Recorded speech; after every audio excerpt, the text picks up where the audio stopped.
Meus irmãos e minhas irmãs, o profeta Isaías diz que o Espírito de Deus está sobre ele, porque ele foi ungido para anunciar a palavra de Deus e curar as feridas da alma, como está hoje no livro do profeta Isaías, capítulo 61, versículo 1. De fato, essa é a missão de todos os ungidos de Deus. Santo Antônio, ele foi ungido de Deus, profundo conhecedor das Sagradas Escrituras, que era chamado de Arca do Testamento. Ele nasceu em Lisboa, Portugal. O nome dele era Fernando. Depois que ele foi para a Itália, onde ele entrou na ordem dos freis franciscanos, ele mudou de nome, o nome religioso Antônio. Também ele foi um exímio pregador, curou as feridas de muitas almas, tanto que quando ele era cozinheiro do mosteiro, do convento dos franciscanos, ele foi convidado para fazer uma pregação.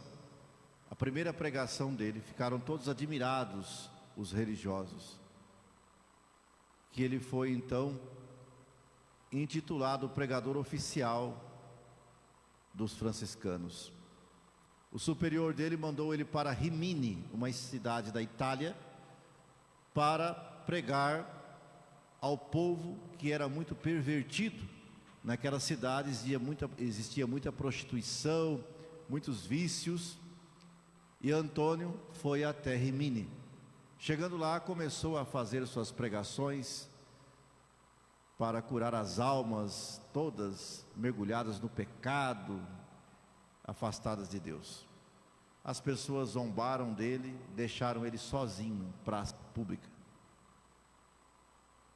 Antônio, vendo-se sozinho, foi até o rio, ali próximo, e começou a pregar para os peixes. Já que as pessoas não querem escutar o ensinamento de Deus, eu vou pregar para os peixes.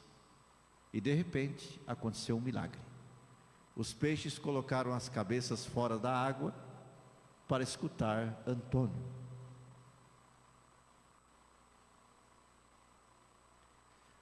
Trinta anos após a morte de Antônio, na exumação de seu corpo, sua língua foi encontrada intacta e está até hoje intacta dentro de uma redoma de vidro na Basílica de Pádua, na Itália.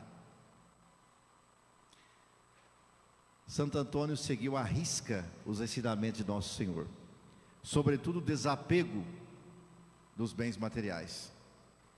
Como está hoje em Lucas capítulo 10, versículo 4, Jesus diz para os discípulos: não leveis bolsa nem calçado para anunciar a minha palavra. Jesus quer dizer que para dar o tudo que é Deus, é preciso se esvaziar de si. Para ser uma ferramenta eficaz da graça de Deus, é preciso ser todo de Deus. Em Lucas capítulo 10, versículo 3, Jesus exorta aos discípulos: eis que vos envio como cordeiros entre lobos. Quer dizer que a cura das almas não é tarefa fácil, terá que enfrentar o mal. São João Crisóstomo, que foi bispo e doutor da igreja do século V, dizia que esse é um sinal claro do glorioso triunfo. Os discípulos de Cristo estão rodeados de inimigos, os quais terão que convertê-los à fé. São lobos ferozes.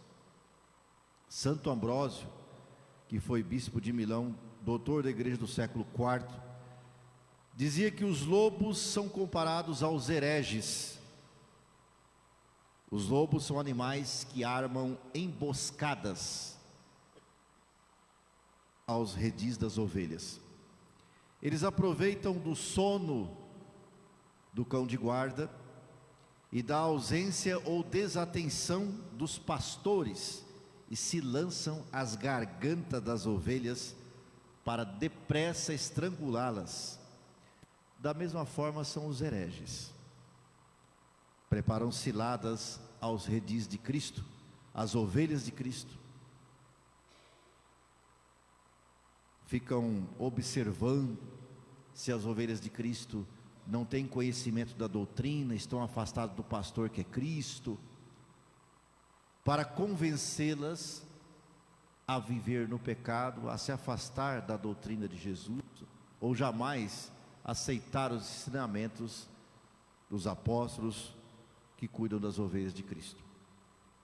Quem são os hereges hoje, século 21?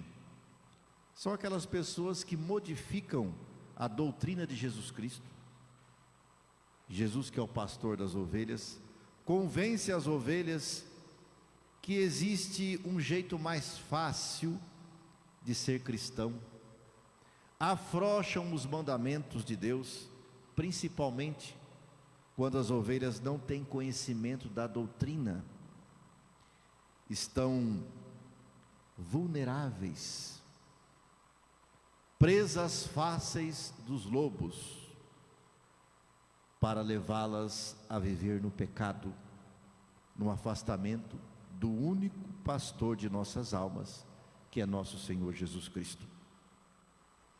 Sejamos então, meus irmãos e minhas irmãs, ovelhas que têm fome e sede da doutrina de Cristo, porque senão os hereges que estão por aí nos rondando como lobos ferozes irão nos atacar e nos convencer de que eles estão certos, modificando a doutrina de Cristo.